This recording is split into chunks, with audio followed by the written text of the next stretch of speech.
जय हिंद दोस्तों, आपके अपने परिवार एनसीएस स्टडी यूट्यूब चैनल पर बहुत बहुत स्वागत है। तो आज हम आप सभी के लिए लेकर आए हैं क्लास 10th के लिए बहुत ही महत्वपूर्ण वीडियो। इस वीडियो में हम लोग फिजिक्स का जो है पूरा निचोड़ देखने वाले हैं। इसके चैप्टर से जितने भी VV मोस्ट इंपॉर्टेंट क्वेश्चन बनेंगे उन सभी प्रश्नों को इस वीडियो में हम लोग देखने वाले हैं। तो इस क्लास को आप लोग शुरू से लेकर अंत तक जरूर देखिएगा। तो चलते हैं आज का अपना पहला प्रश्न पर। तो आप सभी के सामने आज का हमारा पहला प्रश्न है। बोल रहा है कि प्रकाश की चाल शून्य में कितनी होती है।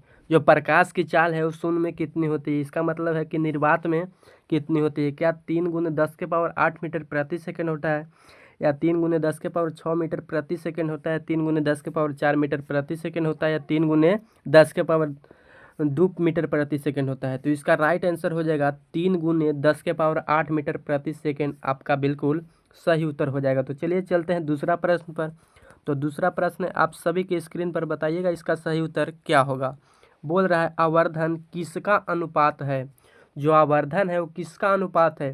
क्या वस्तु दूरी और प्रतिबिंब दूरी का अनुपात है, या प्रतिबिंब दूरी या वस्तु दूरी के अनुपात है, या प्रतिबिंब की ऊंचाई और वस्तु की ऊंचाई के अनुपात है, या सहायक दूरी के अनुपात है।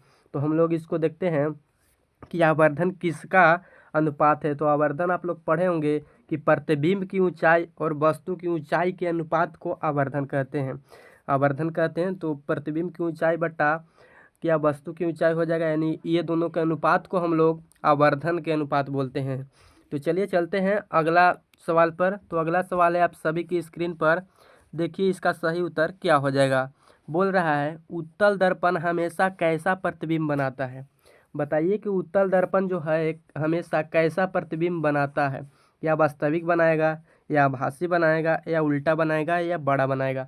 तो देखिए उत्तल दर्पण जो है वो हर स्थिति में जो है वो अपना हर स्थिति में कैसा प्रतिबिंब बनाता है, तो आभासी प्रतिबिंब बनाता है। हर स्थिति में कैसा प्रतिबिंब बनाता है, तो आभासी प्रतिबिंब बनता है। अब एक बात यहाँ याद रखिएगा कि आभासी प्रतिबिंब बन रहा है तो आभासी प्रतिबिंब हमेशा और हमेशा सीधा बनता है। हमेशा और हमेशा क्या बनता है, तो सीधा बनता है। आपको ये बात याद रखना है। तो चलिए चलते हैं अगला प्रश्न पर। तो अगला प्रश्न आप सभी के स्क्रीन पर, बताइए इसका सही उत्तर क्या होगा।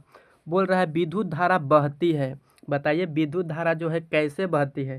क्या उच्च विभव से निम्न विभव की ओर बहेगा, या निम्न विभव से उच्च विभव की ओर बहेगा, या दोनों दिशा में बह सकती है, या किसी भी दिशा में। तो देखिए जो विद्युत धारा बहती है वो उच्च विभव से निम्न विभव की ओर बहती है, यानी ऑप्शन नंबर ए आपका बिल्कुल सही जवाब हो जाएगा। तो चलिए चलते हैं आज का अपना अगले सवाल पर।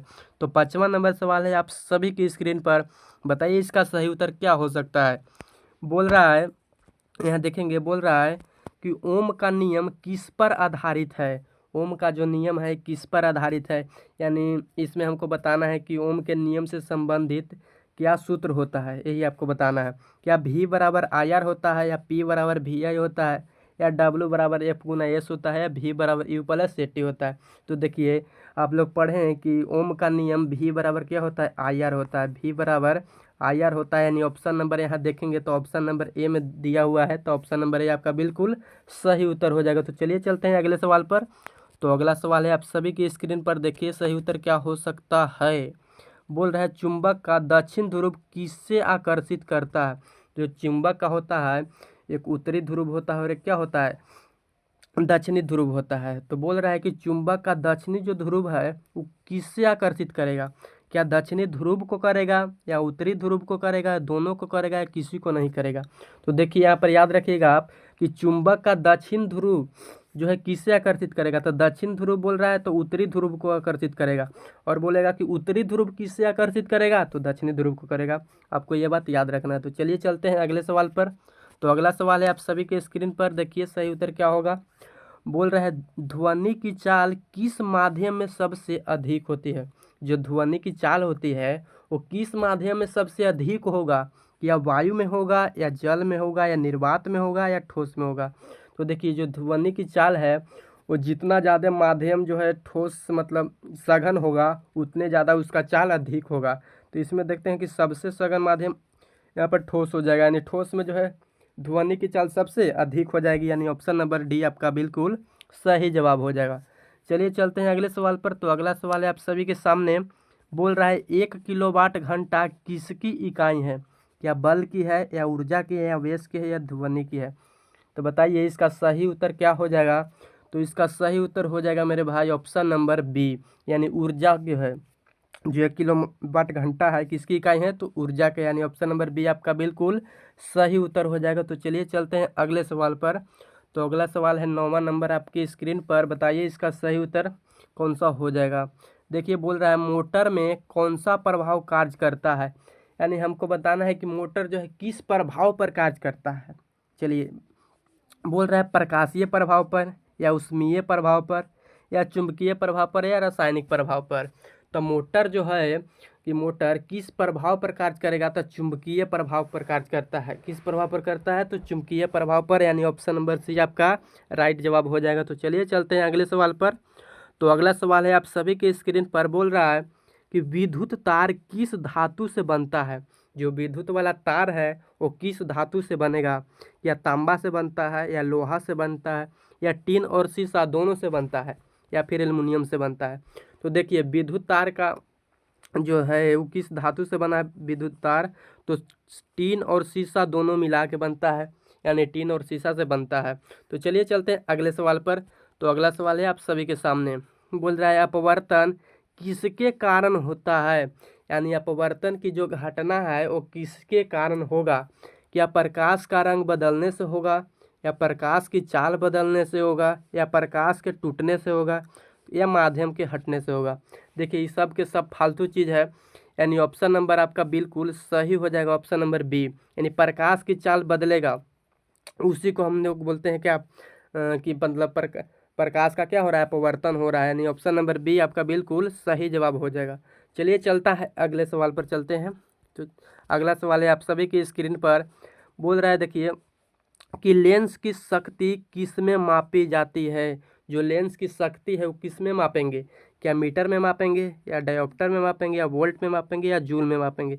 तो देखिए लेंस की शक्ति जो है डायोप्टर में मापते हैं और इससे हम लोग बड़ा डी से सूचित करते हैं, यानी ऑप्शन नंबर आपका बी बिल्कुल सही जवाब हो जाएगा। तो चलिए चलते हैं अगला सवाल पर। तो अगला सवाल है आप सभी के सामने। बताइए कि दाब का एसआई मात्रक है। पूछ रहा है क्वेश्चन कि दाब का एसआई मात्रक क्या है। क्या जूल होता है या न्यूटन होता है या पास्कल होता है या वाट होता है। तो देखिए जो दाब का एसआई मात्रक होता है जी वो क्या होता है, पास्कल होता है। दाब का एसआई मात्रक क्या होता है, पास्कल होता है, यानी ऑप्शन नंबर सी आप बिल्कुल सही उत्तर लगा देंगे। तो चलिए चलते हैं अगला सवाल पर। तो अगले सवाल है आप सभी के सामने। बोल रहा है पृथ्वी पर गुरुत्व त्वरण का मान लगभग कितना है। जो पृथ्वी जो है हमारा इस पर गुरुत्वीय त्वरण का मान लगभग कितना है। हम लोग न्यूमेरिकल बनाते हैं तो उसमें यूज करते हैं विद्युत त्वरण का मान। तो देखिए क्या 2 मीटर प्रति सेकंड स्क्वायर है या 9.8 मीटर पर सेकंड स्क्वायर है या 20 मीटर प्रति सेकंड स्क्वायर है या 4.9 मीटर प्रति सेकंड स्क्वायर है। तो देखिए इसका सही उत्तर हो जाएगा ऑप्शन नंबर बी, यानी 9.8 मीटर प्रति सेकंड स्क्वायर आप बिल्कुल सही उत्तर लगा देंगे। तो चलिए चलते हैं अगले सवाल पर। तो अगला सवाल है आप सभी के सामने। बोल रहा है विद्युत धारा की खोज किसने की। देखिए आ गया कि विद्युत धारा की खोज किसने की, क्या न्यूटन ने किया है या ओम किया है या फ्राइडे किया है वोल्टा ने किया है। तो विद्युत धारा की खोज जो किया है वो वोल्टा ने किया है, यानी ऑप्शन नंबर डी आप बिल्कुल सही लगा देंगे। तो चलिए चलते हैं अगले सवाल पर। तो अगले सवाल है आप सभी के सामने। बोल रहा है ऊर्जा संरक्षण का नियम क्या कहता है।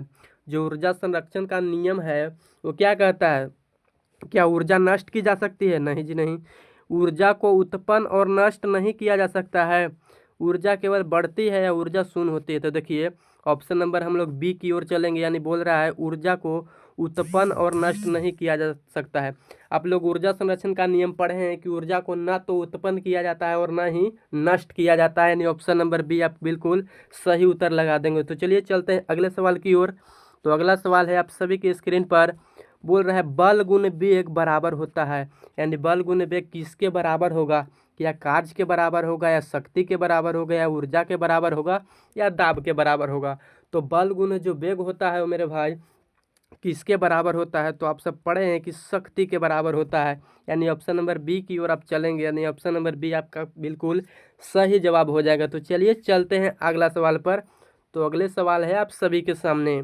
बोल रहा है जब प्रकाश दर्पण पर गिरता है तो क्या बनता है। देखिए पूछने का तरीका थोड़ा अजीब है। बोल रहा है जब प्रकाश दर्पण पर गिरता है तो क्या बनता है।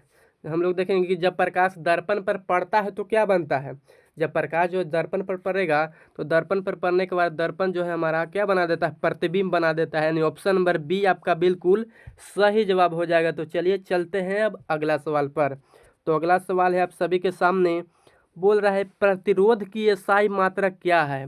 जो प्रतिरोध है इसका एसआई इकाई क्या है, क्या एम्पियर है या वोल्ट है या ओम है या वाट है। तो देखिए प्रतिरोध की एसआई मात्रक क्या होता है जी, तो आप लोग पढ़े हैं कि प्रतिरोध की एसआई मात्रक जो होता है ओम होता है। यहाँ पर आपसे पूछ सकता है कि प्रतिरोधकता का एसआई मात्रक क्या है, तो उसमें आपको लगा देना है क्या, ओम मीटर लगा देना है, ओम मीटर लगा देना। बताइए एम्पियर किसका मात्रक होता है, तो विद्युत धारा की एसआई मात्रक जो होता है एम्पियर होता है। और वोल्ट किसका मात्रक होता है, तो विभवांतर का होता है। किसका होता है, तो विभवांतर का होता है। या वाट किसका होता है, तो वाट एसआई मात्रक होता है शक्ति का। बोलेंगे शक्ति का एसआई मात्रक क्या है, तो वाट हो जाएगा। चलिए चलते हैं अगला सवाल पर। तो अगला सवाल है आप सभी के स्क्रीन पर, बताइए। बोल रहा है पृथ्वी सूर्य के चारों ओर किस पथ पर घूमती है। जो पृथ्वी है वो सूर्य के चारों ओर किस पथ पर घूमती है। क्या वृत्ताकार पथ पर घूमेगा या दीर्घ वृत्ताकार पर या रेखीय पर या घनाकार। तो बोल रहा है पृथ्वी सूर्य के चारों ओर किस पथ पर घूमेगा, तो दीर्घ वृत्ताकार पथ पर घूमता है। यानी ऑप्शन नंबर बी की ओर आप चलेंगे तो ऑप्शन नंबर बी आपका बिल्कुल सही उत्तर हो जाएगा। तो चलिए चलते हैं। तो आप सभी के लिए आज का हम लोग 20 प्रश्न देख लिए। आज हम लोग 20 ही प्रश्न लेकर आए हैं, 20 प्रश्न देख लिए। तो आप सब 20 में से कितना प्रश्न सही किए उसका जवाब आप कमेंट बॉक्स में रख सकते हैं। तो चलिए चलते हैं। आप सभी के लिए बहुत बहुत धन्यवाद। चलिए फिर मिलेंगे।